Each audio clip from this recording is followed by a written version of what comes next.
আমরা চাই যে এই জুলাই সনদ এবং গণভোট যাতে আমাদের পাস হয়। তা আমরা এটার পক্ষে আছি, লাগলে আমরাও রক্ত দিব। পিঠে গুলি করার পরে সে ওই গুলি খেয়ে 2 হাত পড়ে যায়। পড়ে যাওয়ার পরে আমার কাছে ভিডিও ফুটেজ আছে, আমার ছেলের হাত 2টা পড়ে গেছে, হাতের তাল্লা।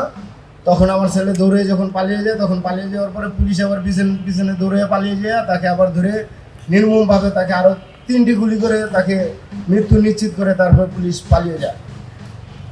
তখন ওইখানে অতর্কিতভাবে গুলি চলতেছিল, তখন আমি ওখানে যাইতে পারি নাই। আমি তার মোবাইলে ফোন দিতেছিলাম, তখন তার মোবাইলটা ফোন বাজতেছে কিন্তু সে আর ফোন রিসিভ করতে পারে নাই।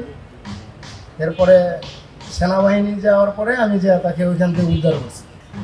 তবে আমরা যেটার বিরুদ্ধে এই দেশে আন্দোলন করছি, যা ফ্যাসিস্ট কায়েম হয়েছে থেকে ফ্যাসিস্টকে বিতাড়িত করার জন্য এই দেশে আন্দোলন করছি। তবে আমরা এই গণভোটের যে রায় দিয়েছিল দেশের জনগণ এবং সরকার, তাই আমরা সেই গণভোটের রায়ে আমরা ভোট দিছি এবং গণভোট নির্বাচিত হয়েছে। তাই আমরা চাই যে এই জুলাই সনদ এবং গণভোট যাতে আমাদের পাস হয়।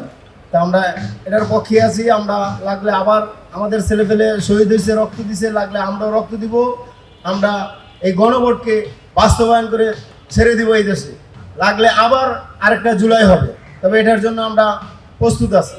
আমরা সরকারকে একটাই জিনিস বলতে চাই যে সরকার যাতে গড়িমসি না করে, যাতে আমাদের এটা সফল করে দেয়। এই বলে আমার বক্তব্য আমি শেষ করছি। আল্লাহ হাফেজ।